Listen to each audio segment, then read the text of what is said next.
Rome had a problem with its gods. Nobody could agree on which ones mattered most. There was an official list, the so-called select gods, the top tier of the Roman pantheon, the elite few honored above all others. Jupiter, Juno, Saturn, Mercury, Mars, the names you would recognize. But when you asked what these select gods actually did, who they were responsible for, what work they performed in the world, the answer was uncomfortable. Half of the most important duties belonged to the lesser gods. Cunina watched over the cradle. Educa taught the child to eat. Robigus protected the grain from blight. The select gods, it turned out, had been honored not for their usefulness, but for the scandals attached to their names.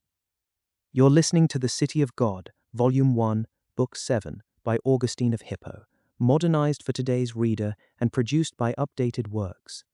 Book 7 is the closing argument of the first half of the work.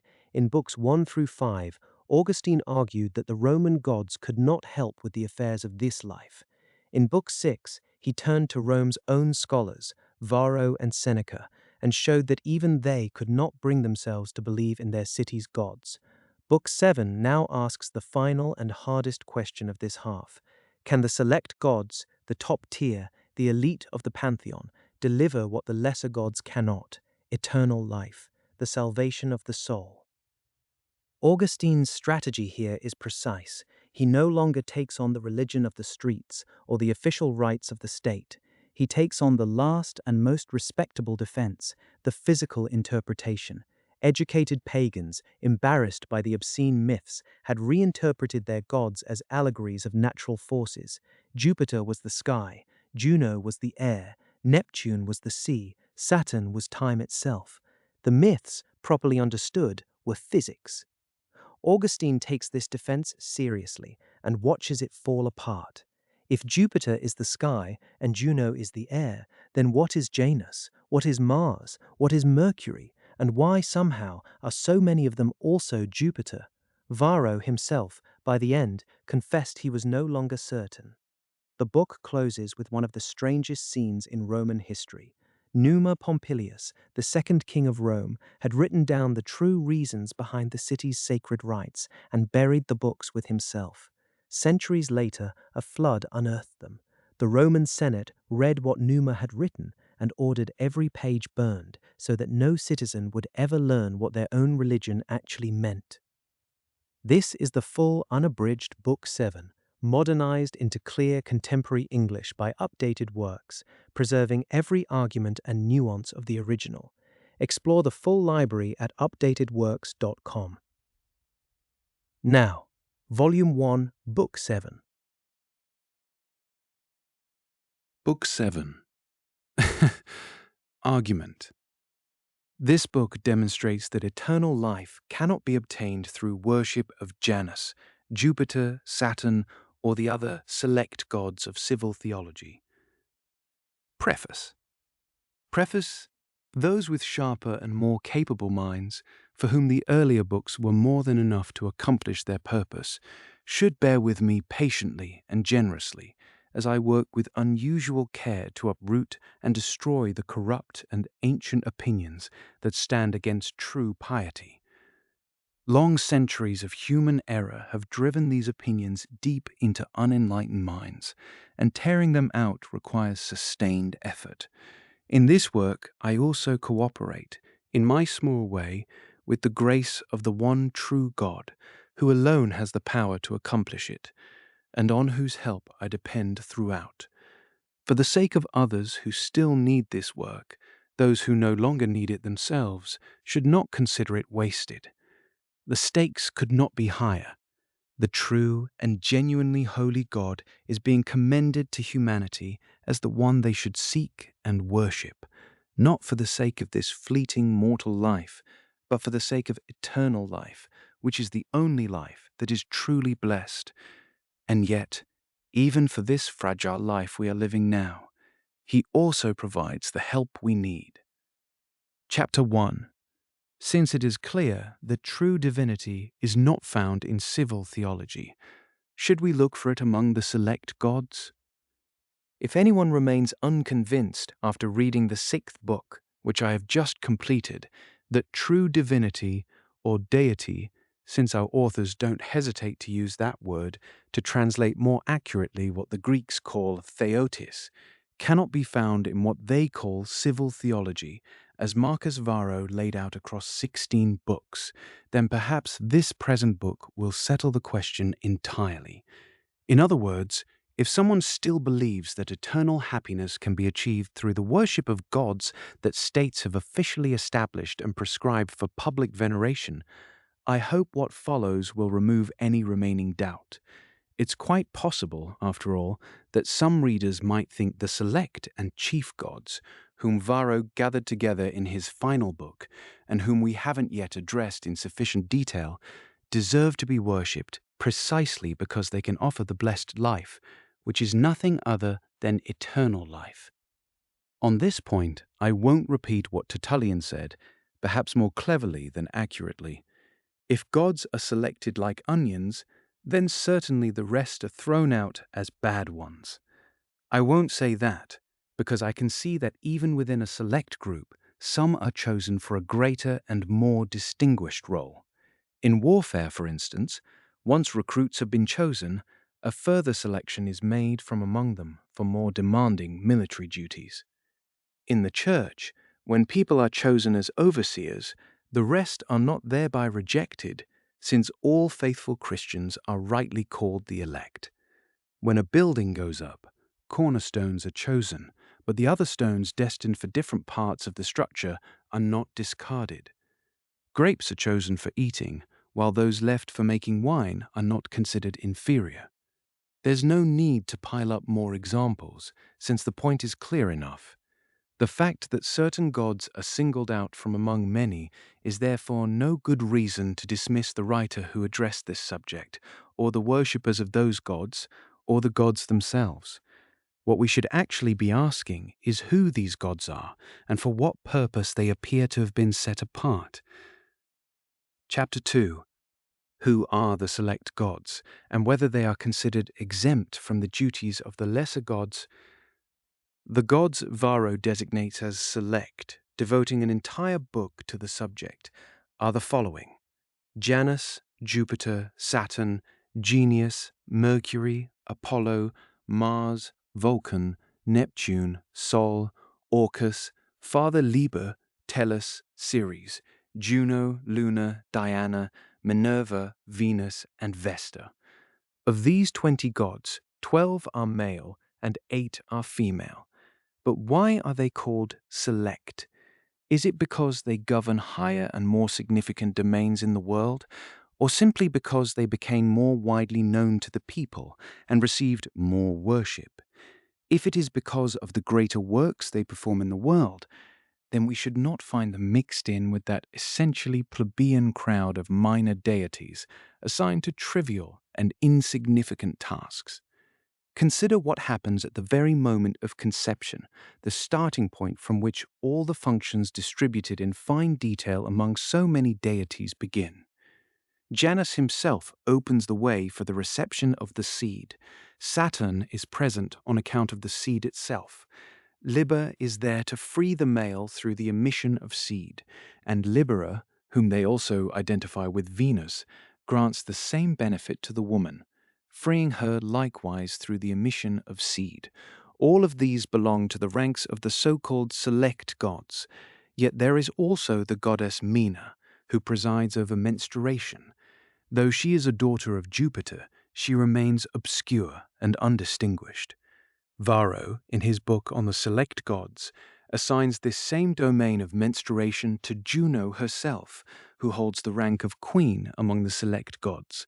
And here, as Juno Lucina, she presides over this function alongside Mina, her stepdaughter. Then there are 2 thoroughly obscure gods, Vitumnus and Sentinus, one of whom gives life to the fetus, and the other sensation. And in truth, lowly as they are, what they bestow far surpasses anything those noble and select gods contribute. For without life and sensation, what is the fetus a woman carries in her womb but something utterly worthless and vile, no better than slime and dust? Chapter 3.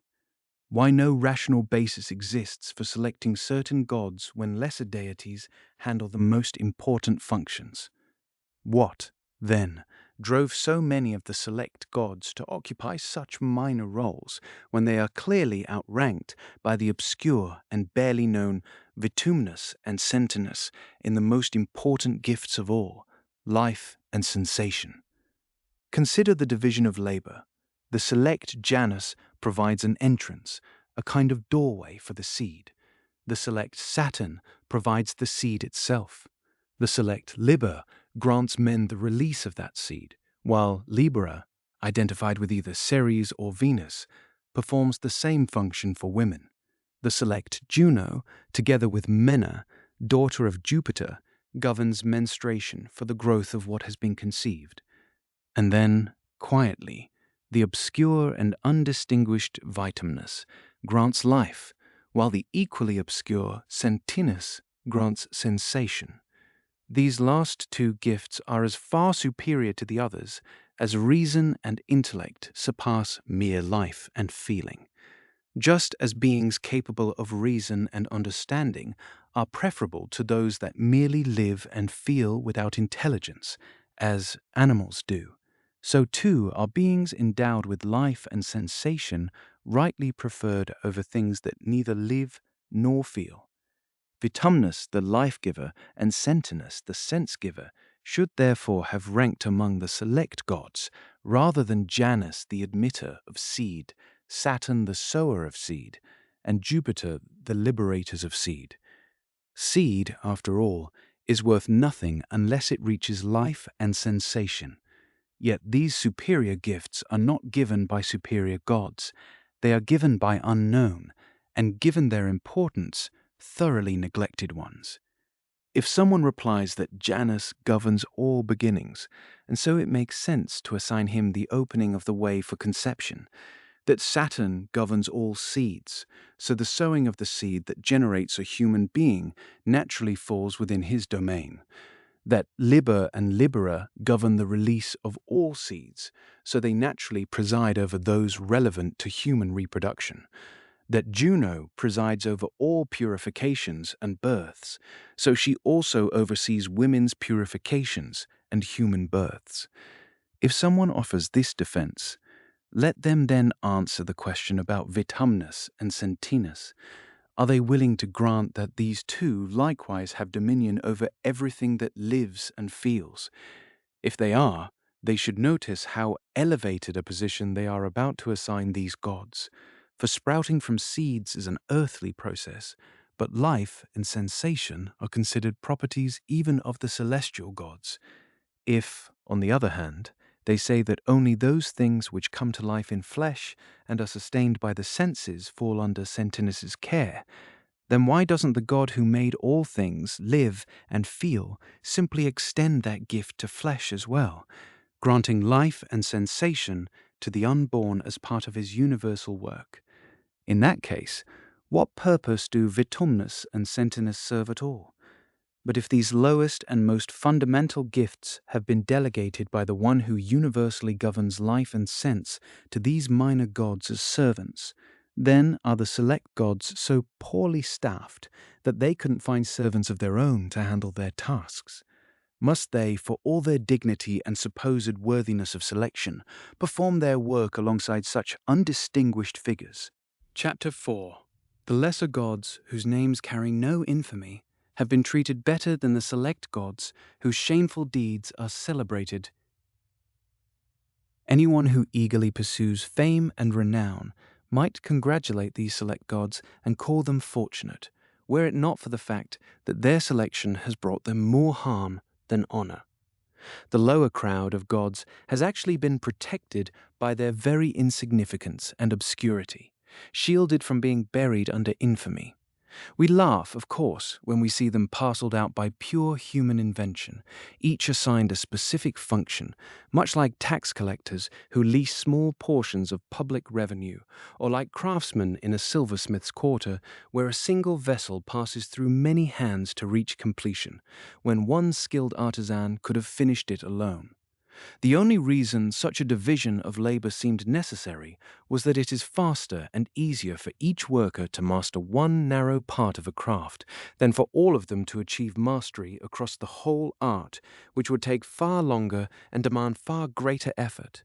And yet, among all these lesser gods, you would be hard-pressed to find even one who has brought disgrace on himself through any crime, while among the select gods, you would be equally hard-pressed to find one who has not been branded with some notorious infamy. The select gods have stooped to the humble tasks of the lesser ones, while the lesser ones have never risen to their exalted crimes. As for Janus, nothing particularly shameful comes readily to mind when I think of him. Perhaps he was the kind of figure who lived more innocently than the rest, keeping greater distance from wrongdoing and crime. He graciously received Saturn when that god was a fugitive and in need of shelter.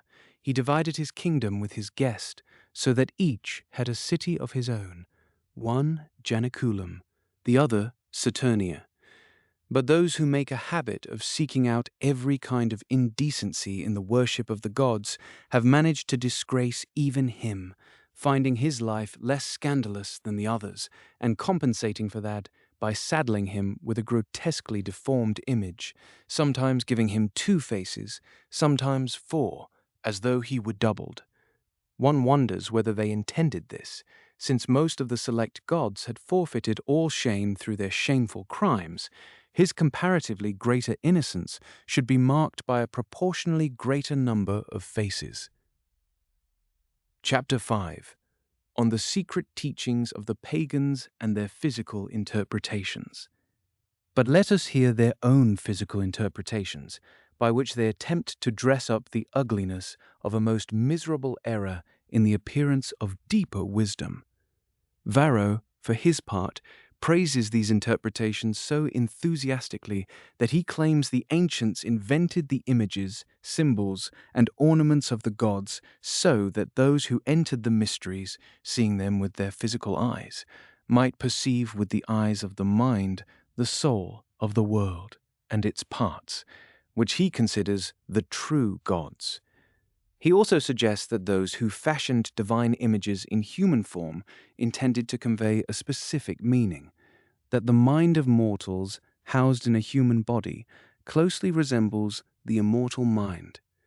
Just as vessels might be placed in a temple to represent the gods, a wine vessel in the temple of Liber, for instance, signifying wine by the container standing in for the thing contained, so an image in human form was meant to signify the rational soul, since the human form is, in a sense, the vessel that holds the nature they attribute to God or to the gods.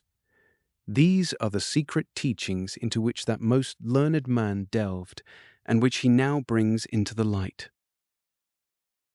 But, O most sharp-minded of men, did you lose among those mysteries the very good judgment that led you to conclude, soberly and correctly, that those who first set up images for the people stripped citizens of reverence and filled them with error, and that the ancient Romans honored the gods more purely when they had no images at all?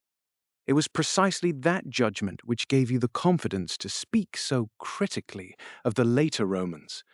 For if those earliest Romans had also worshipped images, you might well have buried those sentiments, true as they were, about the foolishness of image worship under a silence born of fear, and instead praised these mysterious doctrines with all their empty and destructive fictions in even grander and more elaborate terms.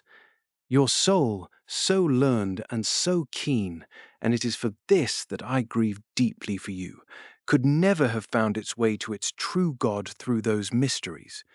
I mean the God by whom it was made, not the God with whom it shares being, the God of whom it is not a part, but a creation, the God who is not the soul of all things, but the maker of every soul, and in whose light alone every soul finds blessedness, provided it is not ungrateful for his grace.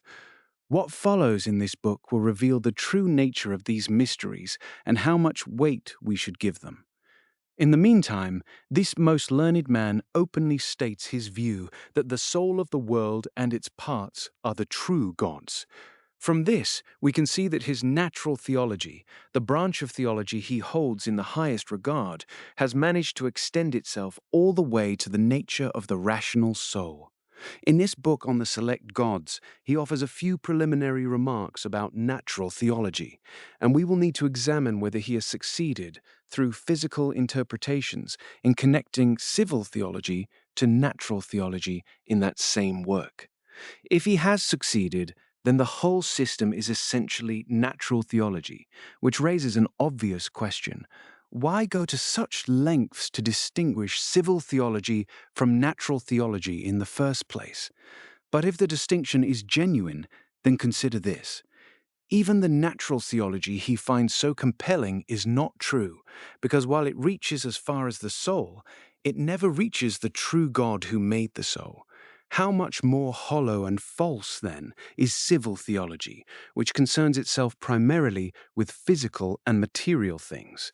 This will become clear from the very interpretations its proponents have worked so diligently to uncover and refine, some of which I must inevitably discuss. Chapter 6, on Varro's view that God is the soul of the world, which nevertheless contains, in its various parts, many souls of a divine nature. This same Varro, still speaking in anticipatory terms, says he believes God is the soul of the world, which the Greeks call cosmos, and that the world itself is God. Just as a wise man, though composed of both body and mind, is called wise on account of his mind, so the world is called God on account of its mind, even though it consists of both mind and body. Here, Varro seems, at least in some limited sense, to acknowledge one God. But then, in order to introduce more gods, he adds that the world is divided into two parts, heaven and earth, each of which is further divided into two, heaven into ether and air, and earth into water and land. Of these four, ether is the highest, air the second, water the third, and earth the lowest. All four parts, he says, are filled with souls. Those in the ether and air are immortal, while those in the water and on the earth are mortal. From the highest point of the heavens down to the orbit of the moon dwell souls in the form of stars and planets, which are understood to be gods and are, in fact, visible as such. Between the orbit of the moon and the beginning of the region of clouds and winds live aerial souls, perceived by the mind rather than the eyes, and called heroes, lares, and genii. This is the natural theology briefly outlined in these preliminary statements, and it satisfied not only Varro, but many other philosophers as well. I will need to examine it more carefully once I have, with God's help, finished what I still have to say about civil theology as it relates to the select gods. Chapter 7. Whether it is reasonable to separate Janus and Terminus as two distinct deities. So who exactly is Janus, the god with whom Varro begins his account? He is the world. A brief and unambiguous answer, to be sure. But then why do they say that beginnings belong to him, while ends belong to another god entirely, one they call Terminus? They claim that 2 months were dedicated to these two gods in recognition of beginnings and ends, January to Janus and February to Terminus, both standing apart from the 10 months that run from March to December. This, they say, is why the Terminalia festival falls in February, the same month that hosts the sacred purification rite they call Februm, from which the month itself takes its name. So beginnings belong to the world, which is Janus, but not ends, since another god has been assigned to those. Do they not acknowledge that everything they say begins in this world also comes to an end in this world? What a strange inconsistency it is to grant him only half the power over his domain, when in his very image they give him 2 faces. Surely a far more elegant interpretation of that two-faced image would be to say that Janus, and Terminus are one and the same, with one face looking toward beginnings and the other toward ends. After all, anyone who undertakes a task should keep both in view. A person who, in every act of effort, does not look back to where they started, cannot look forward to where they are going. Purposeful intention and retrospective memory must work together. How can anyone know how to finish something if they have forgotten what they set out to do? Now, if they believed that the blessed life begins in this world and reaches its fulfillment beyond it, and for that reason assigned to Janus, that is, to the world, only the power over beginnings, then they should certainly have ranked Terminus above him rather than excluding him from the circle of the select gods. Even as things stand, with beginnings and ends of temporal life divided between these two gods, Terminus deserved the greater honor. The deeper joy, after all, belongs to completion.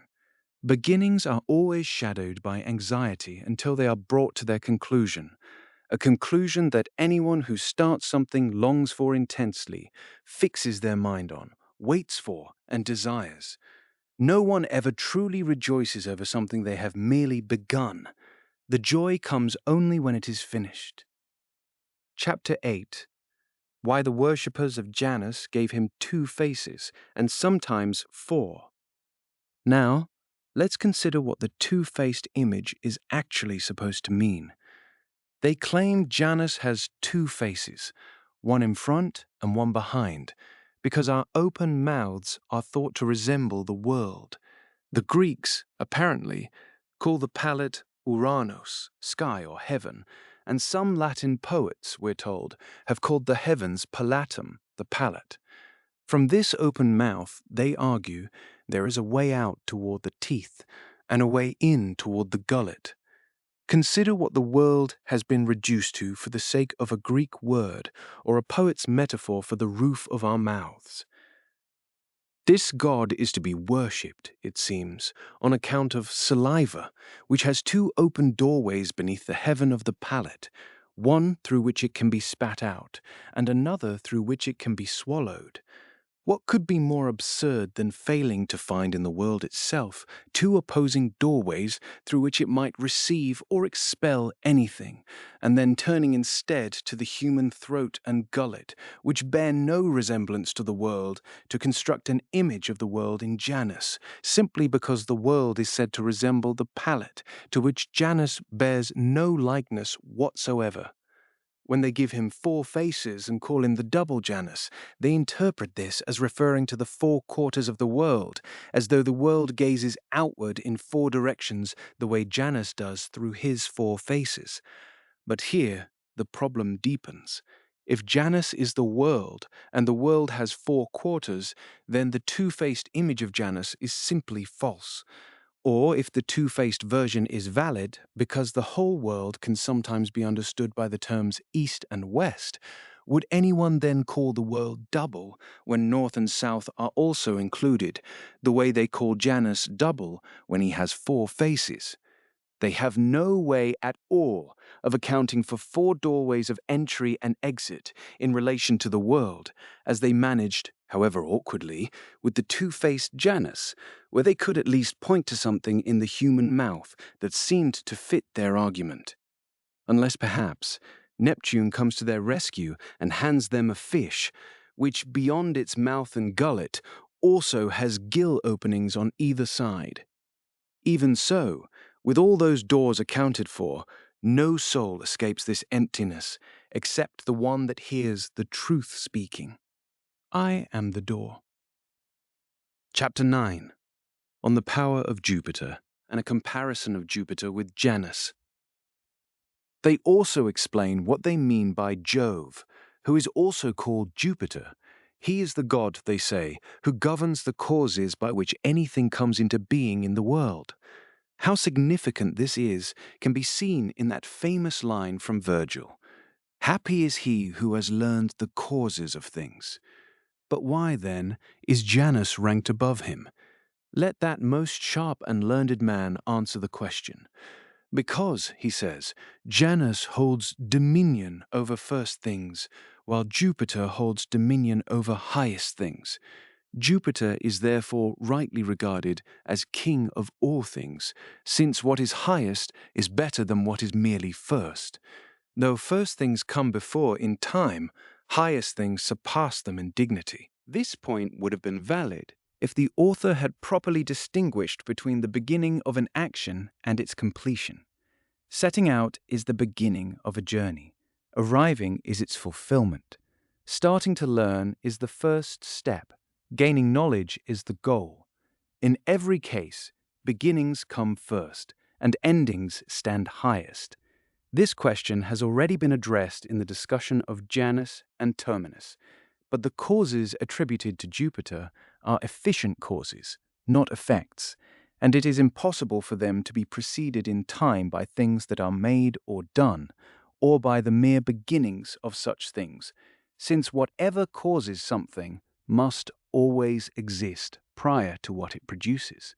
Therefore, even though the beginnings of things made or done belong to Janus, they are still not prior to the efficient causes attributed to Jupiter. Since nothing happens without an efficient cause preceding it, nothing can even begin to happen without one. Truly, if the Romans called Jupiter the god who holds in his power all the causes of every created nature and every natural thing, and yet worship him with such insults and shameful accusations, they commit a more appalling act of sacrilege than if they had simply denied the existence of any god altogether. It would be far better for them to assign the name Jupiter to some other deity, one actually worthy of base and criminal honors, and to substitute some empty fiction in Jupiter's place, just as Saturn was supposedly given a stone to swallow instead of his son, as the target of their blasphemies. That would be preferable to portraying the same god as both the Lord of Thunder and an adulterer, ruler of the entire world, and yet devoted to every kind of licentiousness, holding in his power the whole of nature and the highest causes of all natural things, while his own moral character is anything but good. So I must ask, where exactly do they find a place for Jupiter among the gods if Janus is the world? Varro defined the true gods as the soul of the world and its parts. By that definition, anything that falls outside this category simply cannot be a true god, at least by their own standards. Will they then say that Jupiter is the soul of the world and Janus the body, meaning this visible world we inhabit? If they take that position, they can no longer consistently claim that Janus is a god at all. According to their own framework, the body of the world is not a god. Only the soul of the world and its parts qualify. Varro, recognizing this problem, says he believes God is the soul of the world and that the world itself is God. But just as a wise man, though composed of both soul and body, is nonetheless called wise because of his soul, so the world is called God because of its soul, even though it consists of both soul and body together. The body of the world alone, therefore, is not God. It is either the soul alone or the soul and body together, yet even in that case, it is God not by virtue of the body, but by virtue of the soul. If Janus is the world, then, and Janus is a god, will they argue that Jupiter is merely some part of Janus in order to preserve his status as a god? That seems unlikely, since they typically attribute universal existence to Jupiter, hence the familiar saying, "All things are full of Jupiter." They must therefore conclude that Jupiter, too, in order to be a god, and especially the king of the gods, is the world itself, so that he rules over the other gods who are, by their own account, his parts. To this end, Varro interprets certain verses of Valerius Soranus in the book he wrote separately from the others on the subject of divine worship. The verses read, "Almighty Jove, progenitor of kings and things and gods, and also the mother of the gods, God one and all." Chapter 10. Whether the distinction between Janus and Jupiter is a proper one. Since Janus is the world and Jupiter is the world, why are Janus and Jupiter two gods when there is only one world? Why do they have separate temples, separate altars, different rites, and different images? Perhaps the argument is that the nature of beginnings is one thing and the nature of causes is another, and that the first received the name Janus while the second received the name Jupiter. But consider this: if one person holds two distinct offices or practices two different arts, do we therefore speak of two judges or two craftsmen simply because the offices or arts are different in nature? The same logic applies to a single God. If he holds power over both beginnings and causes, must we conclude he is actually two gods simply because beginnings and causes are two distinct things? If they insist this is correct, then they should also argue that Jupiter is as many gods as the surnames they have given him, since those surnames were assigned on account of his many powers, and the things those names refer to are many and varied. I will mention a few of them.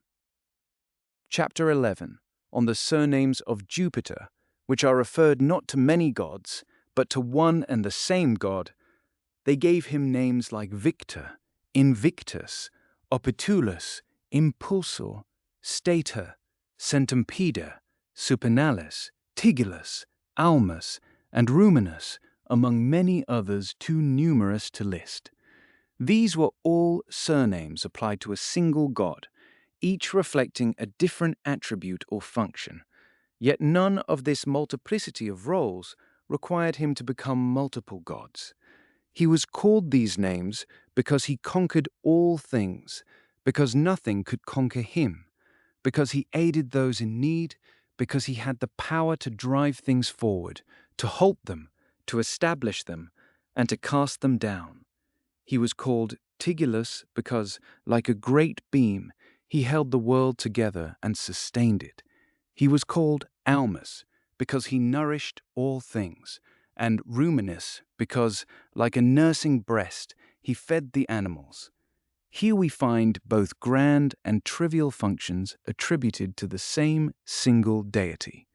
Now, I would argue that the causes and origins of things, on account of which some have concluded that the one world requires two gods, Jupiter and Janus, are far more closely related to each other than the holding together of the entire world is to the nursing of animals.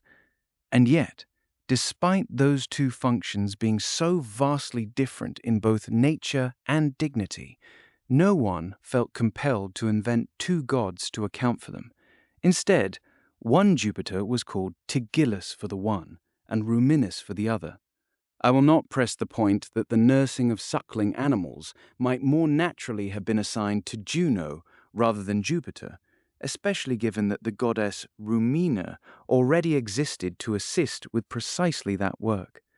The likely reply, I suppose, is that Juno herself is nothing other than Jupiter, as those verses of Valerius Soranus suggest: Almighty Jove, progenitor of kings and things and gods, and also the mother of the gods, and so on.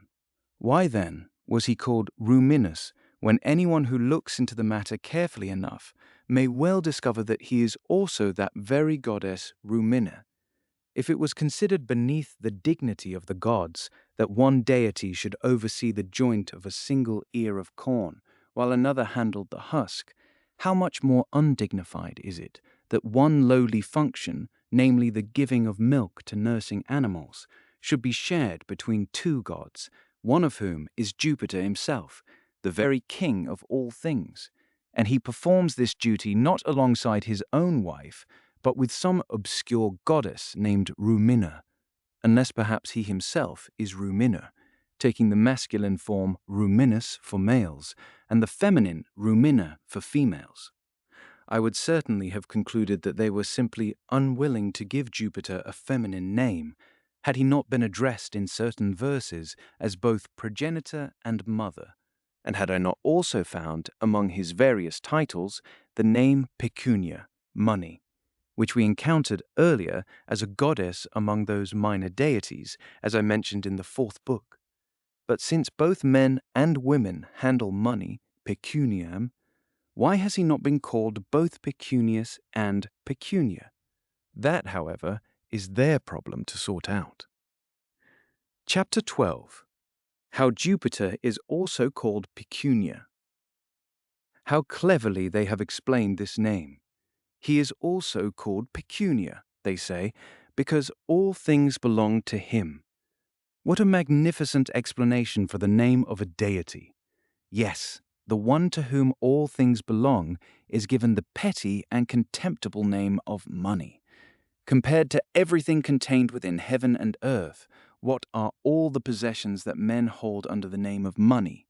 And this name, of all names, avarice has assigned to Jupiter, so that whoever loved money might imagine himself devoted not to some minor god, but to the very king of all things. It would have been a far different matter if he had been called riches, because riches and money are not the same thing. We call the wise, the just, and the good rich, even when they have little or no money at all, because they are more truly wealthy in possessing virtue. Through virtue, even in matters of bodily necessity, they are content with what they have. The greedy, on the other hand, we rightly call poor, because they are always craving and always lacking. They may accumulate money in staggering quantities, yet no matter how great the pile, they cannot escape their own want. And we rightly call God himself rich, not in money, but in omnipotence. So those who have an abundance of money are called rich, yet remain inwardly destitute if they are greedy. Likewise, those who have no money are called poor, yet remain inwardly wealthy if they are wise. What, then, should the wise person make of this theology, in which the king of the gods receives the name of something which no wise man has ever desired? If this philosophy had anything genuinely wholesome to teach about eternal life, how much more fitting it would have been to call the ruler of the world not money, but wisdom, since the love of wisdom cleanses the soul of the filth of avarice, which is nothing other than the love of money. Chapter 13. How, when it is explained what Saturn is and what genius is, both of them turn out to be Jupiter. But why say more about Jupiter when perhaps all the other gods are simply aspects of him? If that's the case, then he is everything, and the belief in many gods becomes nothing more than an empty opinion with no real truth behind it. All the other gods can be traced back to him, whether we think of his various attributes and powers as separate deities, or whether the principle of mind that they believe flows through all things has simply been given many divine names based on the different parts of the visible world and the countless workings of nature. Consider Saturn. What is he? One of the principal gods, we are told, who rules over all sowings. But doesn't the exposition of the verses of Valerius Soranus teach that Jupiter is the world itself, that he sends forth all seeds from himself and receives them back into himself? If that's true, then Jupiter is the one who truly holds dominion over all sowings. And what about genius? He is the god appointed over all things with the power to bring them into being. Who else but the world could they believe to hold such power, the world to which the poets have said, Almighty Jove, progenitor and mother? Then, when this same writer says elsewhere that genius is the rational soul of each individual person, existing separately in each one, but that the corresponding soul of the entire world is God, he simply circles back to the same conclusion. The soul of the world itself must be understood as a kind of universal genius. And this, he argues, is what Jupiter truly is. For if every genius is a god, and the soul of every person is that person's genius, it follows logically that every human soul is a god. But even these theologians are forced by the sheer absurdity of that conclusion to recoil from it. What remains, then, is that they apply the name God to that genius alone, who stands above all others by special and supreme distinction, the one they call the soul of the world, and therefore identify as Jupiter. Chapter 14, on the offices of Mercury and Mars. But they never managed to connect Mercury and Mars to any part of the natural world or to God's works in the elements, so they assigned them at least to human affairs. Mercury over speech, Mars over the conduct of war. Now, if Mercury also governs the speech of the gods, then he rules over Jupiter himself, since Jupiter would speak only as Mercury permits him to. That is plainly absurd. But if Mercury is thought to govern only human speech, then consider this. It is hard to believe that Jupiter would stoop to nurse not only children, but even animals at the breast, which is why he was given the surname Ruminus, and yet refused to concern himself with speech, the very faculty that sets us above the animals. And so speech would belong to Jupiter while also being Mercury. But if speech itself is Mercury, as the various interpretations of his name suggest, then by their own admission he is not a god at all. They say he was called Mercury, meaning the one who runs between, because speech passes between people. They also say the Greeks called him Hermes, Hermes, because the Greek word for speech or interpretation, hermeneia, is related to his name. He is said to preside over commerce because speech passes between buyers and sellers. The wings on his head and feet signify that speech flies through the air. He is called the messenger because all our thoughts are expressed through speech. If speech itself is Mercury, then, by their own account, he is no god. And when they fashion gods out of things that are not even demons, and then pray to unclean spirits, they find themselves possessed not by gods, but by demons. In the same way, because they could find no element or region of the natural world for Mars to govern, they made him the god of war, which is a human activity, and not one anyone would consider desirable. If Felicitas were to grant perpetual peace, Mars would have nothing to do. But if war itself is Mars, just as speech is Mercury, I wish it were as true that there were no war to be falsely called a god, as it is true that war is no god at all. Chapter 15, on certain stars that the pagans named after their gods. Perhaps the gods in question simply are these stars, since the pagans name certain stars after them. They call one star Mercury, another Mars. Among the stars bearing divine names is one they call Jupiter, and yet Jupiter, in their system, is also the entire world. There is also the star they call Saturn, and yet they assign Saturn a considerable domain of his own, namely, dominion over all seeds.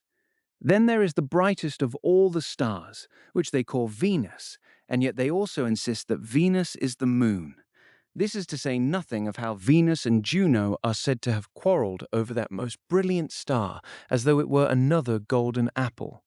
Some assign the star Lucifer to Venus, others to Juno, but, as usual, Venus wins. The vast majority give that star to Venus so decisively that you can barely find anyone who thinks otherwise. Yet since they call Jupiter the king of all the gods, who could keep a straight face upon learning that his star is so dramatically outshone by the star of Venus? Surely his star should surpass all the others in brilliance by the same measure that he surpasses them in power. Their answer is that it only appears dimmer because it sits higher up, much farther from the earth. If, then, Jupiter's greater dignity earned him a higher position in the sky, why does Saturn sit higher still? Did the fiction that made Jupiter king fail to reach all the way to the stars, and has Saturn been permitted to claim in the heavens at least what he could never hold in his own kingdom, nor even in the capital? But why has Janus received no star? If it's because he is the world itself and all the stars exist within him, then the world also belongs to Jupiter, and yet Jupiter has a star. Did Janus simply make the best of a bad situation and, in place of the one star he lacks among the heavenly bodies, settle for so many faces here on Earth? Furthermore, if the pagans believe that Mercury and Mars qualify as parts of the world solely because of their stars, and therefore deserve to be worshipped as gods, consider the problem this creates. Speech and war are not parts of the world at all, but human activities. So why have they built no altars, established no rites, and constructed no temples for Aries, Taurus, Cancer, Scorpio, and the rest of the signs of the zodiac? These constellations are not single stars, but groups of many stars, and they are said to occupy the highest region of the heavens, where a more constant motion keeps the stars on a perfectly regular course. Why have the pagans not counted these among their gods, not even among the common, ordinary gods, let alone the select ones? Chapter 16, on Apollo and Diana, and the other select gods whom they would have to be parts of the world. Although they wanted Apollo to serve as both a diviner and a physician, they still assigned him a place within the physical world. They identified him with the sun, and likewise identified his sister Diana with the moon, also making her the guardian of roads. She was considered a virgin, they explained, because a road produces nothing. Both siblings were given arrows, since those two celestial bodies send their rays down from the heavens to the earth. Vulcan they identified with the fire of the world, Neptune with its waters, and Father Dis, also known as Orcus, with the earthy, lowest region of the world. Liber and Ceres they placed over seeds, the former over male seeds, the latter over female seeds, or alternatively, one over the fluid part of seed and the other over the dry part. All of this was ultimately referred back to the world itself, that is, to Jupiter, who was called progenitor and mother, because he was said to have emitted all seeds from himself and received them back into himself. They also identified this same Ceres with the Great Mother, who they claimed was none other than the Earth, and whom they likewise called Juno. For this reason, they assigned to her the secondary causes of things, even though the title progenitor and mother of the gods had already been given to Jupiter, since, in their view, the entire world belongs to him. Minerva, whom they placed over human arts, and for whom they could find no star to serve as her home, was said to be either the highest ether or the moon. Vesta herself they considered the greatest of the goddesses because she is the earth, though they assigned to her the gentler fire of the world, the kind used in ordinary human life, rather than the more violent fire that belongs to Vulcan. In this way, they wanted all those select gods to represent the world and its parts, some of them the whole world, others specific parts of it, Jupiter representing the whole, while Genius, Mater Magna, Sol and Luna, or rather Apollo and Diana, and the rest represent its various parts. Sometimes they collapse many things into a single god. At other times, they expand one thing into many gods. Jupiter is the clearest example of many things becoming one god. The whole world is Jupiter. The sky alone is Jupiter, and a single star is also said and held to be Jupiter. Juno is mistress of secondary causes. Juno is the air. Juno is the earth. And had she prevailed over Venus, Juno would have been the star as well. Similarly, Minerva is the highest ether, and Minerva is also the moon, which they place at the lowest boundary of the ether. They also work the other way, making one thing into many gods. The world is both Janus and Jupiter, and the earth is at once Juno, Mater Magna, and Ceres. Chapter 17. How even Varro himself admitted his own views about the gods were uncertain. The same holds true for everything else, not just the examples I've mentioned. These thinkers don't clarify anything, they only deepen the confusion. They dart back and forth, pulled in one direction and then another, by the force of unstable opinion. Varro himself ultimately chose to doubt everything rather than commit to any firm position. He wrote the first of his 3 final books on the gods he considered certain, and then opened the second, on the uncertain gods, with this admission: I should not be faulted for presenting doubtful opinions about the gods in this book. Anyone who reads them and believes they can be definitively resolved is welcome to resolve them. As for me, I find it easier to question what I wrote in the first book than to bring any kind of order to what I will write in this one. In saying this, he casts doubt not only on the book about the uncertain gods, but on the earlier book about the certain gods as well. Then, in the third book on the select gods, he first lays out as much natural theology as he thinks necessary, and then, just as he is about to turn to the absurdities and hollow fictions of civil theology, a subject where he had no truth to guide him and was instead weighed down by the pressure of tradition, he writes, in this book I will discuss the public gods of the Roman people, to whom they have built temples and lavished with honors. But, following the example of Xenophon of Colophon, I will say what I think, not what I am prepared to defend. It belongs to human beings to form opinions about such things. It belongs to God to know them. It is not, therefore, a confident account of well-established truths that he promised when he set out to write about the institutions of human invention. He offers only a tentative account of things that remain matters of doubtful opinion, nor indeed could he have affirmed with the same certainty that Janus was the world, or similar claims, nor could he have discovered with equal confidence such things as how Jupiter came to be the son of Saturn, while Saturn was made subject to him as king. He could neither affirm nor discover such things with the same certainty he had when knowing that the world existed, that the heavens and earth existed, the heavens blazing with stars, and the earth made fertile through seeds, nor with the same firm conviction with which he believed that this vast, universal order of nature is governed and administered by some invisible and mighty force. Chapter 18. A more credible explanation for the rise of pagan error. A far more believable account of these gods emerges when we recognize that they were simply human beings, and that sacred rites and ceremonies were established in honor of each one according to his particular character, habits, deeds, and circumstances. These rites gradually seeped into human souls, which are naturally susceptible to demonic influence and hungry for entertainment, and so spread far and wide. The poets dressed them up with lies, and malicious spirits led people to embrace them.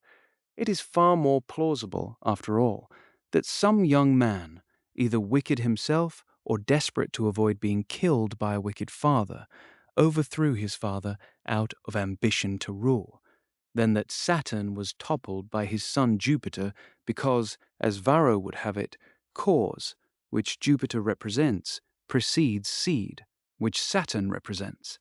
If that interpretation were correct, Saturn could never have existed before Jupiter, nor could he have been Jupiter's father. Cause always precedes seed, and is never itself produced from seed. Yet when scholars attempt to rescue these absurd myths and human exploits through philosophical interpretation, even the sharpest minds tie themselves in such knots that we can only grieve over their confusion. Chapter 19. On the interpretations which compose the reason of the worship of Saturn. According to Varro, Saturn was said to devour everything that came from him, because seeds returned to the earth from which they sprang. And when the story tells us that a lump of earth was placed before Saturn to be devoured in place of Jupiter, Varro explains this as signifying that before the art of ploughing was discovered, seeds were buried in the earth by human hands. But if that's the case, then the earth itself, not seeds, should have been called Saturn, since the earth, in a sense, devours what it has produced when the seeds that sprang from it return back into it. And what does Saturn receiving a lump of earth instead of Jupiter have to do with the idea that seeds were covered in the soil by human hands? Was the seed somehow spared from being devoured, unlike everything else, simply by being covered with soil? Because what they're actually describing would suggest that whoever placed the soil on top took the seed away, just as Jupiter is said to have been taken away when the lump of soil was offered to Saturn in his place. It does not suggest that the soil, by covering the seed, merely caused it to be devoured all the more thoroughly. And so, by this reasoning, Jupiter is the seed itself, not the cause of the seed, as was claimed just a moment before. But what can men say when they have nothing wise to offer? Because the things they're interpreting are foolish to begin with. Saturn carries a pruning knife. That, says Varro, is because of agriculture. Yet there was no agriculture during Saturn's reign, which is precisely why those early days of Saturn are spoken of the way they are. As Varro himself interprets the myths, the first men lived on seeds the earth produced on its own. Perhaps Saturn received his pruning knife after losing his scepter, so that a man who had once been king and lived comfortably in his early years would become a laboring workman while his son sat on the throne. Varro then tells us that boys were traditionally sacrificed to Saturn by certain peoples, the Carthaginians, for instance, and that grown men were sacrificed by others, such as the Gauls, on the grounds that of all seeds, the human race is the finest. What more needs to be said about this most cruel absurdity? Let us instead focus on this point and hold it firmly.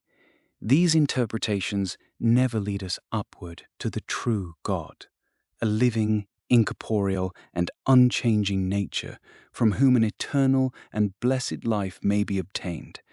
Instead, they terminate in things that are physical, temporary, changeable, and mortal.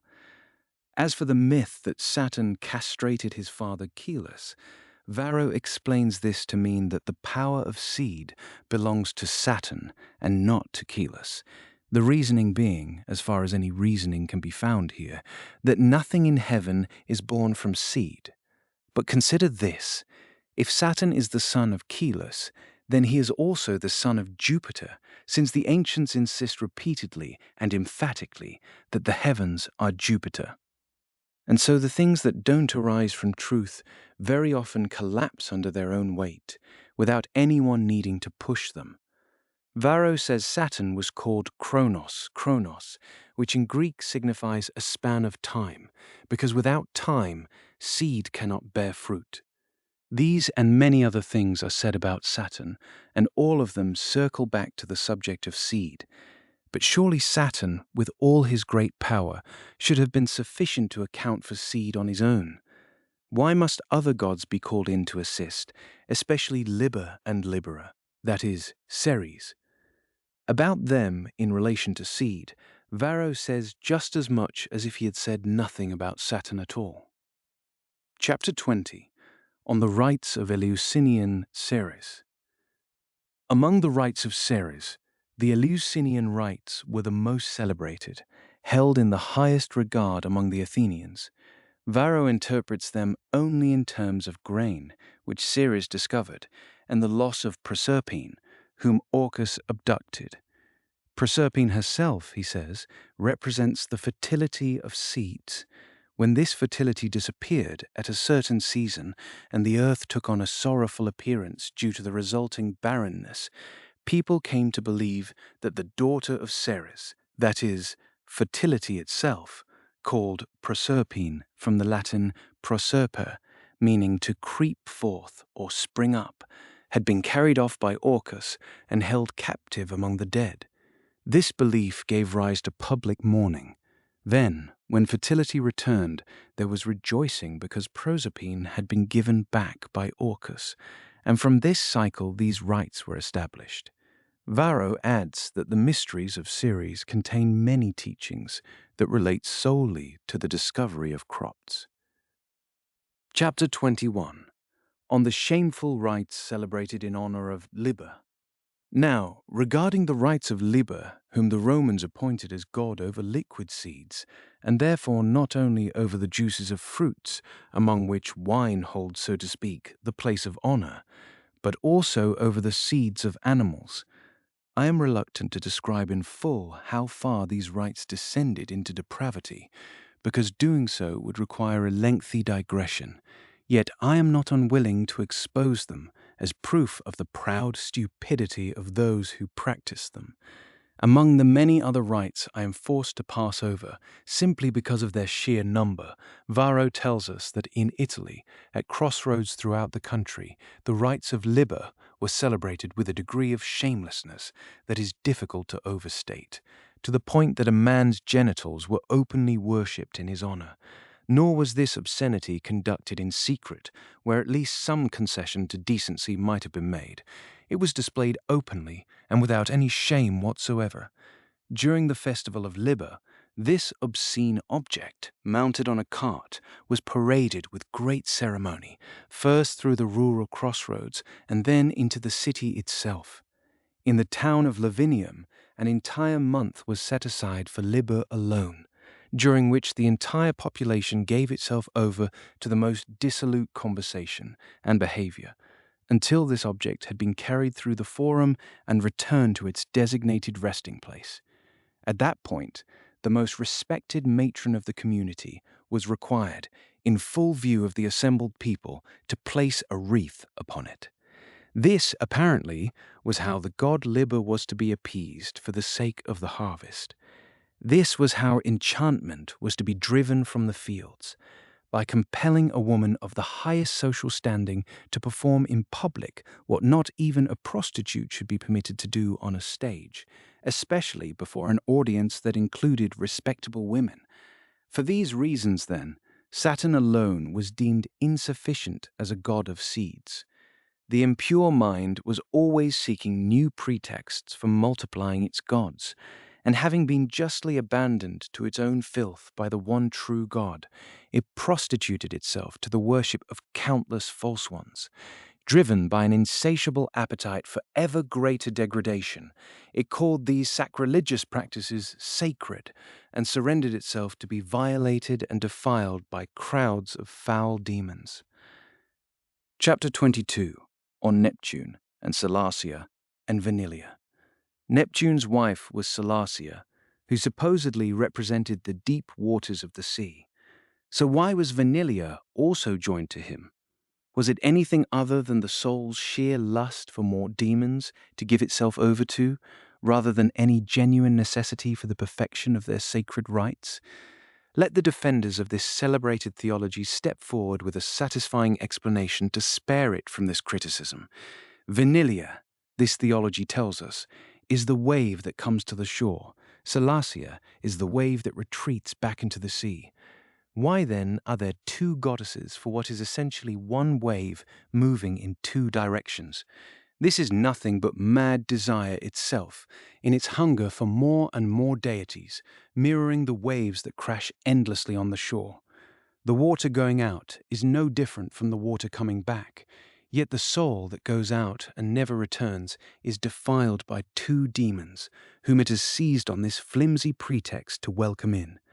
I put this question to you, Varro, and to all of you who have read the works of such learned men and believe you have gained some great insight. I ask you to explain this, not necessarily in a way consistent with the eternal and unchangeable nature that alone is God, but at least in a way consistent with your own doctrine about the soul of the world and its parts, which you take to be the true gods. It is somewhat more tolerable that you have made Neptune the god of that portion of the world's soul, pervading the sea. But is the wave that comes to shore and retreats to the deep really two separate parts of the world, or two distinct parts of the world's soul? Who among you is foolish enough to think so? Why, then, have they given you two goddesses for this? The only explanation seems to be that your wise ancestors arranged things not so that many gods would govern you, but so that many demons, the kind who delight in vanity and falsehood, would take possession of you. And why, under this interpretation, has Salacia lost her claim to the lower depths of the sea, given that she was supposed to be subject to her husband? By identifying her as the receding wave, you have placed her on the surface. Was she furious with her husband for taking Venilia as a concubine, and so drove him out of the upper sea entirely? Chapter 23, On the Earth, which Varro claims is a goddess because the world soul he identifies with God pervades even this lowest part of the world's body and gives it divine power. The earth we see, teeming with its own living creatures, is a single thing, a single vast mass among the elements, and the lowest part of the world at that. Why, then, would anyone insist it is a goddess? Is it because it is fruitful? If so, why aren't human beings considered gods instead, since they are the ones who make the earth fruitful by cultivating it, even as they plow it without worshipping it? The answer given is that the portion of the world's soul that pervades the earth is what makes it divine. But surely it is far more obvious and entirely beyond dispute that there is a soul in every human being, and yet human beings are not considered gods. Worse still, and this is genuinely tragic, through a delusion both astonishing and pitiable, they end up subjecting themselves in worship and adoration to things that are not gods at all, things that are, in fact, inferior to the very people bowing before them. Varro himself, in his book on the select gods, identifies 3 levels of soul in universal nature. The first pervades all the living parts of the body, but has no sensation, only the capacity for life. It is the principle that reaches into the bones, nails, and hair. This is the principle by which trees in the world are nourished and grow without any power of sensation, living in their own particular way. The second level of soul is the one that includes sensation, penetrating into the eyes, ears, nostrils, mouth, and the other organs of sense. The third and highest level is what we call the mind, the seat of intelligence. No mortal creature except humanity possesses this level of soul. Now, this highest part of the world soul, Varro tells us, is called God, and within us it is called genius. The stones and earth we see around us, which have no power of sensation, are, in this framework, like the bones and nails of God. The sun, moon, and stars, which we perceive and through which he perceives, are his sense organs. The ether is his mind, and the power residing in it penetrates into the stars, making them gods as well. Because that same power then penetrates through the stars into the earth, it makes the earth the goddess Tellus, and from there it enters and permeates the sea and ocean, making them the god Neptune. Let him turn back from what he considers natural theology and return to where he started, civil theology, resting from the exhaustion of so many twists and turns along the way. Let him return, I say. I want to hold him there for a moment, because I have something to say that concerns that theology directly. I am not yet arguing that, just as earth and stones resemble our bones and nails, they are equally without intelligence as they are without sensation. Nor am I yet arguing that if our bones and nails are said to possess intelligence simply because they belong to a person who has intelligence, then whoever claims that the world's analogous elements are gods is just as foolish as someone who claims that our bones and nails are human beings. We may have occasion to take up those arguments with the philosophers later. For now, however, I want to engage with Varro as a political theologian. It's possible that, even though he seemed to reach toward the freedom of natural theology, his awareness that the book he was writing belonged to the category of civil theology pulled him back into that framework. He may have said what he said simply so that his nation's ancestors and other peoples would not be thought to have offered Neptune an irrational worship. Here is the point I want to make. Since the earth is one, why has the part of the world's soul that permeates the earth not made it a single goddess, the one Varro calls Tellus? But if it had, what would have become of Orcus, the brother of Jupiter and Neptune, whom they call Father Dis? And where, in that case, would his wife Proserpine have fit, who, according to another view offered in the same book, represents not the fertility of the earth, but its lower region? If they say that the part of the world's soul permeating the upper earth produces the god Father Dis, while the part pervading the lower earth produces the goddess Proserpine, then what exactly is Tellus? Everything she was has been divided between these two figures and these two deities, leaving no clear role or place for her as a third goddess.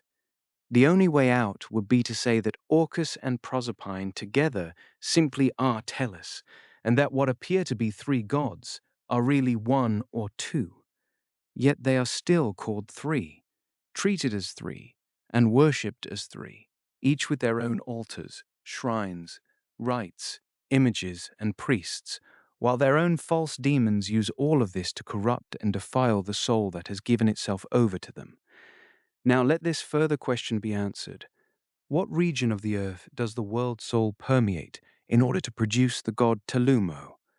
Varro's response is that the earth, being one and the same, has a twofold nature: the masculine, which produces seed, and the feminine, which receives and nurtures it.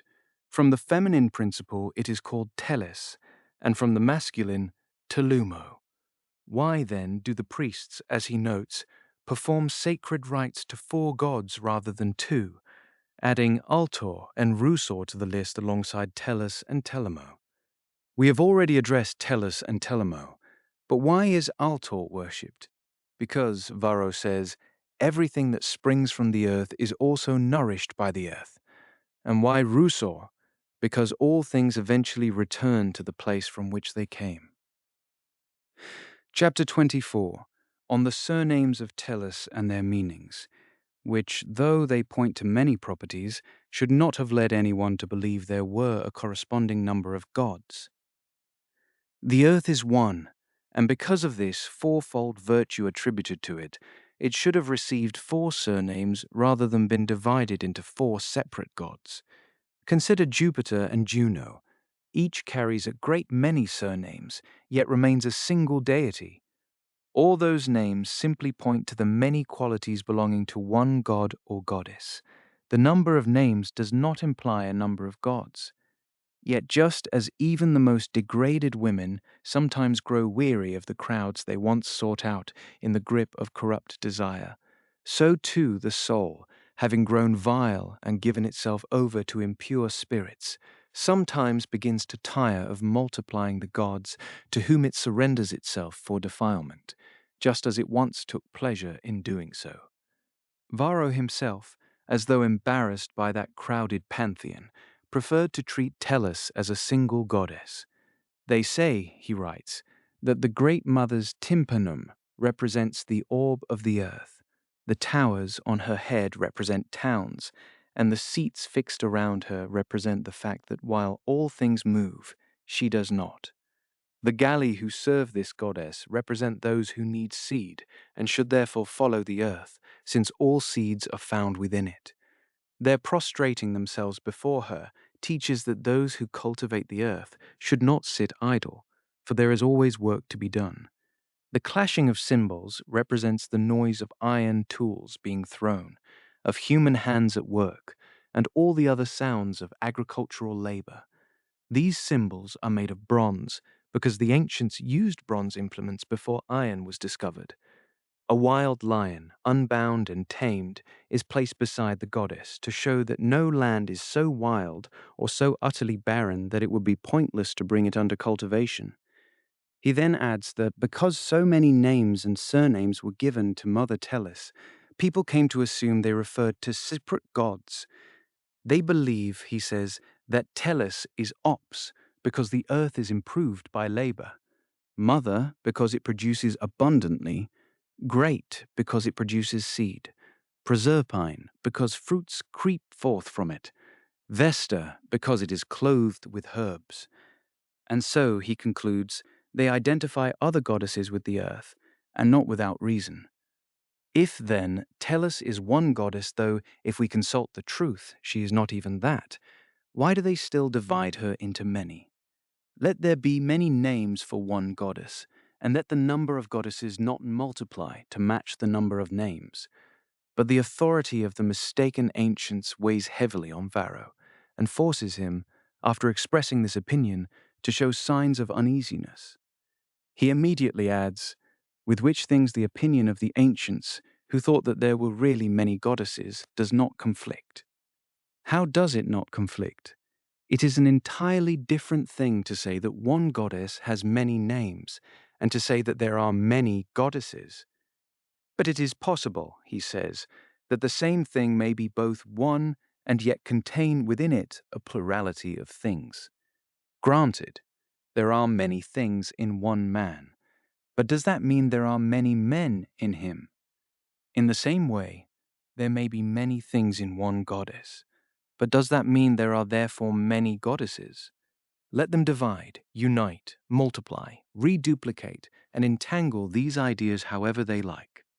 These are the celebrated mysteries of Tellus and the Great Mother, all of which are shown to relate to mortal seeds and to agriculture. Do these things then, namely the tympanum, the towers, the galli, the frenzied tossing of limbs, the clash of cymbals, the images of lions, do these things, with this reference and this purpose, promise eternal life? Do the mutilated galli serve this great mother in order to signify that those who lack seed should follow the earth, as though this very service were not precisely what caused them to lack it? Consider the question plainly. By following this goddess, do they acquire seed in their want of it, or do they lose seed by following her when they once had it? Is this interpretation, or is it a curse? Nor does anyone stop to consider how thoroughly malign demons have gained the upper hand, given that they have been able to exact such cruel rites without having dared to promise anything significant in return. Had the earth not been worshipped as a goddess, men would have worked it with their hands in order to obtain seed from it, and would not have turned violent hands on themselves in order to lose seed because of it. Had it not been a goddess, it would have been made fertile by the labor of others, rather than compelling a man to render himself barren by his own hands. Nor would it have required that at the festival of Liber an honorable matron place a wreath on the private parts of a man before a crowd, where perhaps her husband stood nearby, flushing and sweating, if any shame remains in men at all. Nor that at the celebration of marriages the newlywed bride was ordered to sit upon Priapus. These things are bad enough, yet they are small and contemptible compared to that most cruel abomination, or most abominable cruelty, by which each party is so deceived that neither perishes from the wound. In one case, a spell cast on fields is feared. In the other, the amputation of limbs is not feared. In one case, the modesty of the bride is violated, but in such a way that neither her fruitfulness nor even her virginity is taken from her. In the other, a man is so mutilated that he is neither transformed into a woman nor remains a man. Chapter 25. The interpretation of the mutilation of Atys, which the doctrine of the Greek sages set forth. Varro says nothing about that Atys, and offers no interpretation for him, in whose memory the Gallus is mutilated because Ceres loved him. But the learned and wise Greeks have certainly not kept silent on so holy and illustrious a matter. The celebrated philosopher Porphyry claimed that Atys represents the flowers of spring, the most beautiful season, and that he was mutilated because the flower falls before the fruit appears. They did not then compare the man himself, or rather that semblance of a man they called Atys, to the flower, but his male organs. These fell while he was still living. Did I say fell? No, they did not simply fall, nor were they plucked off. They were torn away, and when that flower was lost, no fruit followed. Only sterility remained. So what exactly do they say is signified by the castrated Atys himself, and by whatever remained of him after the castration? What does that point to? What interpretation does it produce? After failing to find a satisfying answer, do they simply try to persuade people to believe what rumor has spread and what has been written about him, namely that he was a mutilated man? Our Varro rightly resisted this and refused to state it, for that most learned man was certainly not aware of it. Chapter 26, on the abomination of the sacred rites of the Great Mother. Regarding the effeminates consecrated to this same Great Mother, in violation of every standard of decency expected of both men and women, Varro chose to say nothing, and I don't recall reading anything about them elsewhere either. Yet these effeminates were, as recently as yesterday, walking through the streets and public spaces of Carthage with oiled hair, whitened faces, limp bodies, and a feminine gait, demanding money from passers-by to sustain their shameful lives. Nothing was said about them. Interpretation failed, reason recoiled, and speech fell silent. The Great Mother has surpassed all her sons, not in the greatness of her divinity, but in the greatness of her crimes. Even the monstrosity of Janus cannot be compared to this. His deformity existed only in his image. Hers was the deformity of cruelty, embedded in her sacred rites. He has an excess of limbs in stone statues. She inflicts the loss of limbs on living men. Even Jupiter's countless acts of licentiousness don't reach this level of abomination. He, for all his seductions of women, only disgraced heaven with a single Ganymede. She, with her many open and public effeminates, has both defiled the earth and insulted heaven. We might compare Saturn to this Magna Mater, or even rank him above her in this particular brand of monstrous cruelty, since he mutilated his own father. But at Saturn's festivals, men were killed by the hands of others rather than mutilated by their own. He devoured his sons, as the poets tell it, and the natural theologians interpret that story as they see fit. History says he simply killed them. But the Romans never adopted, as the Carthaginians did, the custom of sacrificing their sons to him. This great mother of the gods, however, brought castrated men into Roman temples and preserved that brutal custom on the belief that she strengthened Rome by emasculating its men.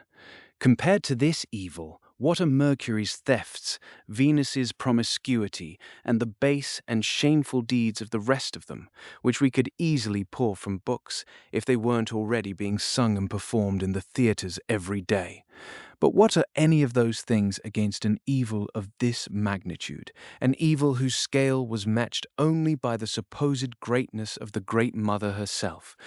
And these other offences, we're told, were invented by the poets, as if the poets had also invented the idea that the gods find such things pleasing.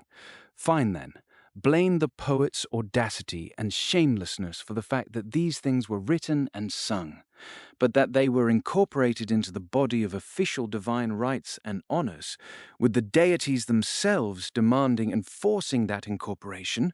What is that if not the crime of the gods, or rather the confession of demons and the deception of miserable human beings?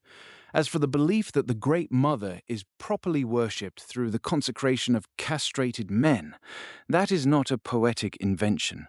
On the contrary, the poets have recoiled from it in horror rather than celebrated it in verse. Should anyone, then, be consecrated to these so-called select gods in hopes of living blessedly after death, when consecration to them made it impossible to live decently before death, binding a person to foul superstitions and handing him over to unclean demons? But all these things, says Varro, are to be referred back to the world. He should consider whether they might not more accurately be referred to what is unclean, and why not refer to the world what is plainly demonstrated to exist within the world. We, however, are looking for a mind that, grounded in true religion, does not worship the world as its God, but rather praises the world as God's creation, and cleansed of the world's corruptions, comes pure to God himself, the one who founded the world. Chapter 27, on the fictions of the physical theologians who neither worship the true God nor offer the worship he deserves. We can see that these so-called select gods have indeed become more famous than the rest, though not because their virtues have been brought to light, but because their shameful deeds could not be hidden. This actually makes it more believable that they were once real human beings, just as both poetic and historical literature has consistently maintained. Consider what Virgil says. Then from Olympus heights came down good Saturn, exiled from his throne by Jove, his mightier heir. Everything that follows concerning this affair is fully recounted by the historian Euhemerus and translated into Latin by Ennius. Since those who wrote before me in Greek or Latin against such errors have already said a great deal on the subject, I saw no need to dwell on it here. When I examined the physical explanations by which learned and clever men try to elevate human things into divine ones, all I find is that they can only connect these things to temporal works and to what has a bodily nature, which, even if invisible, remains subject to change. That is by no means the true God. If this worship had at least been performed as a symbolic system with some coherence with genuine religion, it would still have been cause for grief that the true God was not proclaimed through it. Yet it might have been tolerated to some degree, provided it did not give rise to foul and abominable practices. But since it is already impious to worship body or soul in place of the true God, in whose presence alone the soul finds happiness, how much more impious is it to worship things through which neither soul nor body can obtain salvation or even ordinary human dignity? Therefore, if a temple, a priest, and a sacrifice, which are all owed to the true God, are instead directed toward any element of the world or any created spirit, even one that is not impure or evil, that worship is still corrupt, not because the outward forms of worship are themselves evil, but because those forms should only be used in the service of the one to whom such worship is exclusively owed. If someone insists that he worships the one true God, the creator of every soul and every body, yet does so through grotesque idols, human sacrifice, the crowning of phallic images, the wages of prostitution, the mutilation of limbs, castration, the consecration of men who have been emasculated, and impure and obscene theatrical performances, that person does not sin by worshipping one who should not be worshipped. He sins because he worships the one who should be worshipped in a manner that is utterly unworthy of him. But the person who worships with such foul and obscene rites and directs that worship not toward the true God, the maker of soul and body, but toward some creature, even a creature that is not wicked, whether it be soul or body or both together, sins twice against God. He worships as God what is not God, and he worships with the kind of things that neither God nor anything else should ever be worshipped with. It is, in fact, perfectly clear how these pagans worship, that is, how shamefully and criminally they do so.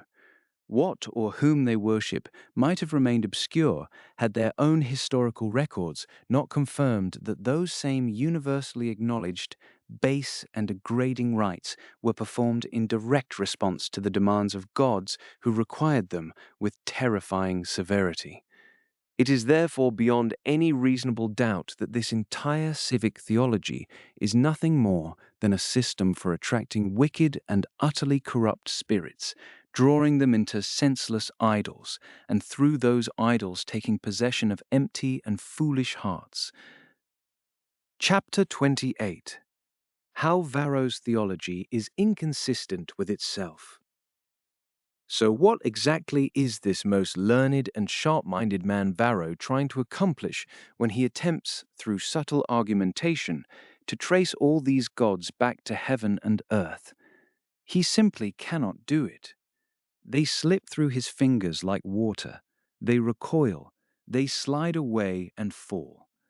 When he is about to discuss the female deities, that is, the goddesses, he says, "Since, as I observed in the first book on places, Heaven and earth are the two origins of the gods, which is why they are called celestials and terrestrials.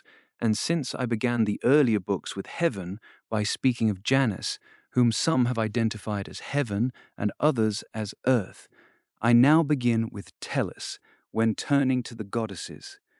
I can see exactly what kind of difficulty a mind as great as his was struggling with. He is led astray by a superficial analogy when he argues that heaven is the active principle and earth the passive one, and on that basis assigns the masculine to the former and the feminine to the latter. He fails to consider that it is rather the one who made both heaven and earth who is the true source of both activity and passivity. On this basis, he interprets the celebrated mysteries of the Samothracians and promises, with an air of great devoutness, that he will explain in writing these mysteries, which his own countrymen have never even known, and will send them his exposition.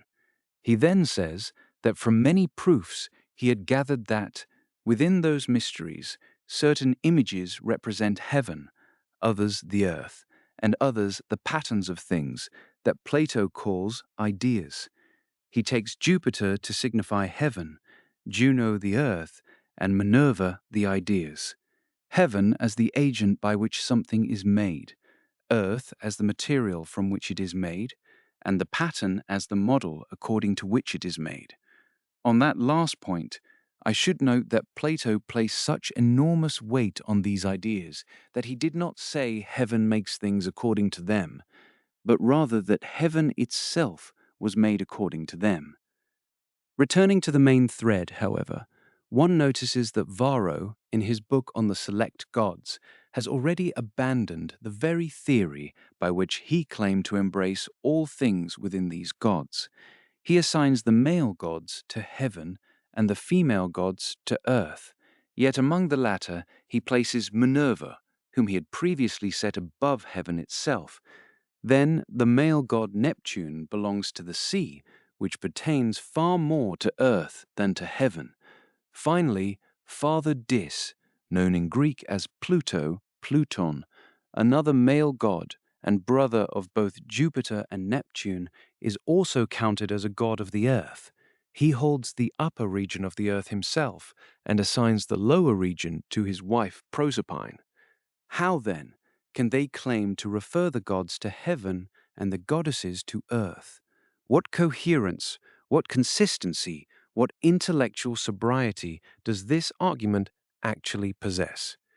Consider also that Tellus is supposed to be the origin of the goddesses, the great mother, around whom there is perpetual noise from the mad and obscene revelry of effeminates, mutilated men, men who cut themselves, and those who indulge in frenzied gesticulations.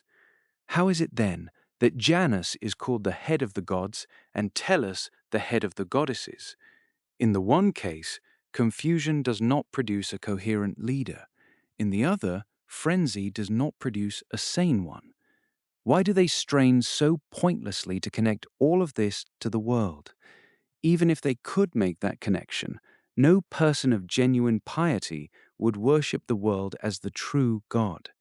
Yet plain truth makes clear that they cannot even manage that much.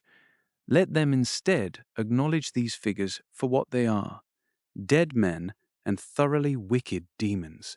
Once they do, no further question will remain. Chapter 29. Why all things that the physical theologians have referred to the world and its parts, they should have referred to the one true God. Everything that the so-called physical theologians attributed to the world and its parts can, without any religious misgiving, be more properly assigned to the true God, who made heaven and earth and created every soul and every body. Here is how we understand this to work.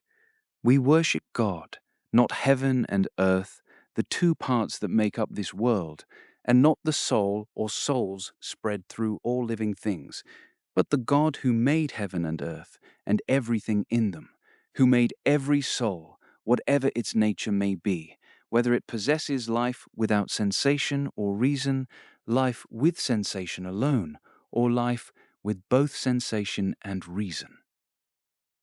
Chapter 30. How piety distinguishes the Creator from the creatures, so that, instead of one God, there are not worshipped as many gods as there are works of the one author. And now, let us turn to the works of the one true God, the very works that led these people to invent so many false gods for themselves, as they tried to put a respectable face on their most shameful and degrading religious rites. We worship the God who assigned to every nature he created both its origin and the limit of its existence and movement, who holds, knows, and directs the causes of all things, who gave life to seeds, who bestowed a rational soul, what we call the mind, on whatever creatures he chose, who granted the capacity for language and speech, who gave the gift of prophecy to whatever spirits he saw fit, who himself foretells future events through whichever agents he chooses, and through whom he also drives away disease, who, when the human race must be corrected and disciplined through war, governs the beginning, course, and conclusion of those wars, who created and sustains the fierce, consuming fire of this world in proper balance with the other vast elements of nature, who rules over all the waters, who made the sun the brightest of all material lights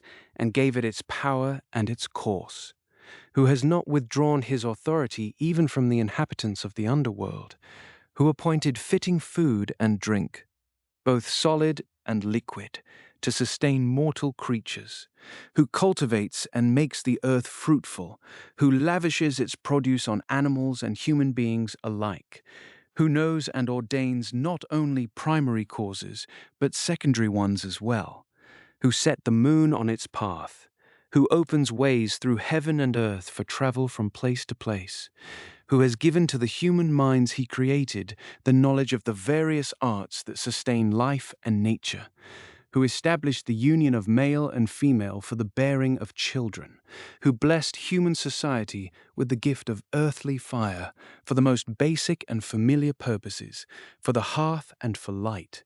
These are the very things that the exceptionally sharp and learned Varro labored to distribute among his select gods. Through some physical interpretation he partly borrowed from others and partly worked out for himself. But all of these things are the work of the one true God, and he does them all as the same God, that is, as the one who is wholly present everywhere, contained by no space, constrained by no bonds, unchanged in any aspect of his being, filling heaven and earth with his omnipresent power, rather than with a nature that is in any way limited or needy. He governs all things in such a way that he allows them to carry out and exercise their own proper movements. For although nothing can exist without him, nothing is what he is. He also works through angels in many things, but he alone is the source of the angels' blessedness. In the same way, though he sends angels to serve human beings for particular purposes, he does not make people blessed through any goodness residing in the angels. He does so through himself, just as he does for the angels themselves. Chapter 31. What benefits God gives to the followers of the truth to enjoy over and above his general bounty. Beyond the benefits he pours out on both the good and the wicked alike through the natural order we have already discussed, God has shown us something far greater, a profound expression of love reserved only for those who are his. We can never adequately thank him for the fact that we exist, that we are alive, that we can look up at the heavens and the earth, that we possess minds and reason with which to seek the one who made all of it. And yet, what heart could contain, what number of tongues could express sufficient gratitude for this? That he did not abandon us entirely, though we were weighed down and overwhelmed by sin, turned away from the light of his presence, and blinded by our love of darkness and wickedness. Instead, he sent us his own word, his only Son, so that through his birth and his suffering in the flesh he took on, we might understand how deeply God values humanity. Through that singular sacrifice, we are cleansed of all our sins. And through His Spirit, love is poured into our hearts, enabling us to overcome every obstacle and arrive at eternal rest and the inexpressible joy of contemplating God Himself. Chapter 32.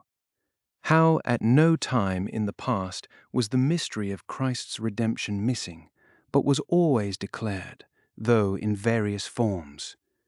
The mystery of eternal life was announced from the very beginning of human history, communicated through angels to those who were ready to receive it, by means of signs and sacred rites suited to each era.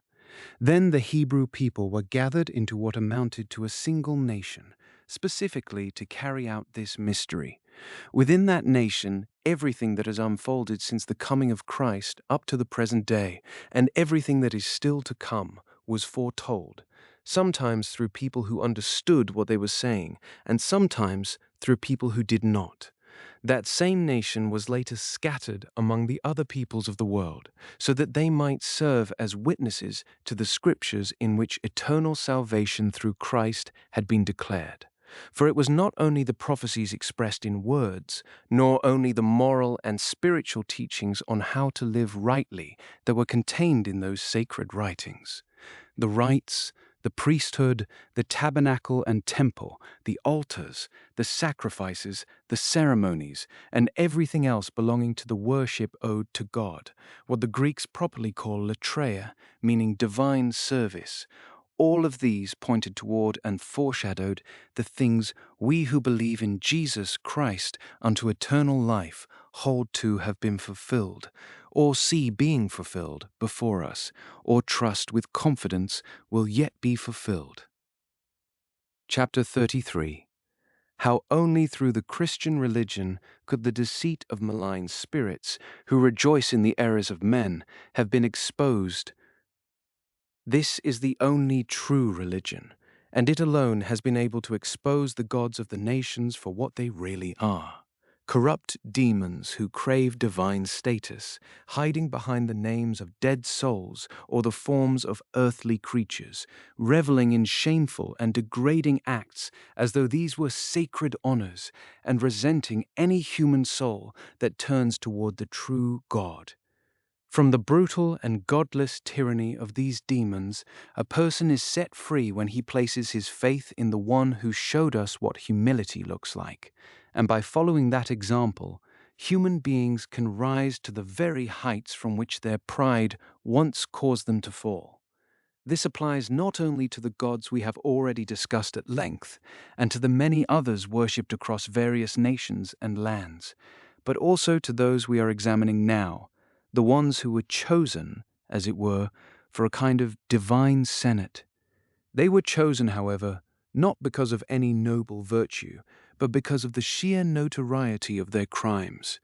Varro attempts to connect their sacred rites to certain natural explanations, trying to dress up what is base and make it respectable, but he cannot make the pieces fit, because the causes he proposes, whether sincerely believed or merely hoped to be convincing, are simply not the real causes of those rites. If they had been genuine causes, not only for these gods but for all others of the same kind, then even setting aside any connection to the true God and to eternal life, which is what religion should ultimately seek, they would at least have offered some plausible grounding in the nature of things. That alone might have softened the offense caused by the more shameful or absurd elements of the sacred rites, elements that most people did not understand. Varro did attempt something like this with certain theatrical myths and the mysteries of the shrines, but in doing so, he didn't manage to clear the theatres of their resemblance to the shrines. He only succeeded in condemning the shrines for resembling the theatres. Still, he made some effort to ease the shock of the more disturbing material by offering what he wanted his readers to accept as natural interpretations. Chapter 34. On the books of Numa Pompilius, which the Senate ordered to be burned so that the reasons behind the sacred rites would not become public knowledge. On the other hand, we find, as this same remarkably learned man has recorded, that the explanations of the sacred rites contained in the books of Numa Pompilius were considered utterly intolerable. They were judged unworthy not only of being read by the devout, but even of remaining written down in the darkness where they had long been hidden. Let me now say what I promised in the third book of this work to address in its proper place. As we read in Varro's own book on the worship of the gods, a certain Terentius owned a field on the Ianiculum, and one day, while his ploughman was working near the tomb of Numa Pompilius, the plough turned up from the earth a collection of Numa's books, in which the reasons behind the sacred institutions were written out. The ploughman brought these books to the praetor, who read the opening sections and then referred the matter to the Senate, judging it too significant to handle alone. When the senior senators had read through some of the explanations for why this or that rite had been established, the Senate deferred to the long-dead Numa, and the assembled fathers, acting as though they were guardians of religion, ordered the praetor to burn the books. Let each person believe what he will. Let every defender of such impiety say whatever reckless argument his passion suggests. For my part, it is enough to point out two things. First, that the reasons behind those sacred rites, as written down by King Numa Pompilius, the founder of Roman religious practice, should never have been made known to the people, the Senate, or even the priests themselves. And second, that Numa himself had arrived at these demonic secrets through an unlawful curiosity, writing them down so he could refresh his memory by reading them later. Yet even as king, with no one to fear, he neither dared to teach them to anyone, nor to destroy them by erasure or any other means, because he was unwilling for anyone to learn them, lest people be instructed in shameful things, and because he was afraid to violate them, lest he provoke the demons against himself, he buried them in what he believed was a secure location, confident that no plough could ever reach his tomb. The Senate, for their part, could not bring themselves to condemn the religious ceremonies of their ancestors, and so felt compelled to defer to Numa. Yet they were thoroughly convinced that the books were dangerous. They did not order them reburied, knowing that human curiosity would only be inflamed to seek out the already disclosed contents with far greater eagerness. Instead, they ordered the scandalous remains to be destroyed by fire, reasoning that since those sacred rites now had to be performed regardless, the confusion that comes from not knowing their origins was more bearable than the public disorder that knowledge of those origins would certainly cause. Chapter 35. On the hydromancy that deceived Numa through demonic visions in the water. Numa himself, to whom no prophet of God and no holy angel was ever sent, was driven to resort to hydromancy so that he could see images of the gods in the water, or rather, apparitions through which demons mocked him, and learn from them what he should establish and observe in the sacred rites. This form of divination, Varro tells us, was introduced from Persia and was practiced by Numa himself and later by the philosopher Pythagoras. In this practice, Varro says, they also consulted the inhabitants of the underworld and made use of blood. The Greeks called this necromantia, necromancy. But whether we call it necromancy or hydromancy, the substance is the same. In both cases, the dead are supposed to foretell future events. As for the methods by which these things were accomplished, let those who practiced them account for that. I am reluctant to say that such methods were typically forbidden by law and severely punished even in pagan states, before the coming of our Savior. I am reluctant, I say, to assert this, since perhaps such things were permitted at that time. What is clear, however, is that it was through these arts that Pompilius learned the sacred rites he then presented as established facts while concealing their underlying causes, for even he himself was afraid of what he had learned. The Senate, for its part, had the books containing those causes burned. What does it matter, then, that Varro attempts to supply all manner of fanciful physical interpretations?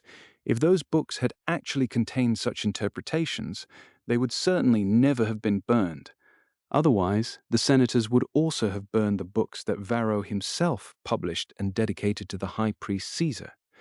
Now, Numa is said to have married the nymph Egeria, because, as Varro explains in the book already mentioned, he carried water with him for his hydromancy. This is how historical facts tend to be transformed into myths, through layers of false embellishment. It was through that hydromancy, then, that this excessively curious Roman king learned both the sacred rites to be recorded in the priestly books and the causes behind those rites, though he was unwilling for anyone but himself to know those causes. He therefore arranged for those causes to die with him, taking care to have them written separately and buried in the earth, hidden from human knowledge. The things written in those books were therefore either demonic abominations, so vile and harmful as to make that entire civic theology repulsive even to men like those senators who had already accepted so many shameful elements in the sacred rites themselves, or they were simply accounts of dead men, whom, over the passage of ages, nearly all the pagan nations had come to believe were immortal gods. Those same demons took pleasure in such rites, having presented themselves to receive worship under the pretense of being those very dead men whom they had caused to be regarded as immortal gods through certain deceptive miracles performed to reinforce that belief. By the hidden providence of the true God, however, these demons were permitted to confess these things to their friend Numa, having been drawn in through the arts by which necromancy is performed. Yet they were not compelled to urge him, as he approached death, to burn rather than bury the books in which these things were written. Still, in their desire to keep those books unknown, the demons could not resist the plough that turned them up from the earth, nor the pen of Varro, through which the events surrounding this matter have reached our knowledge. They are not able to accomplish anything they are not permitted to do.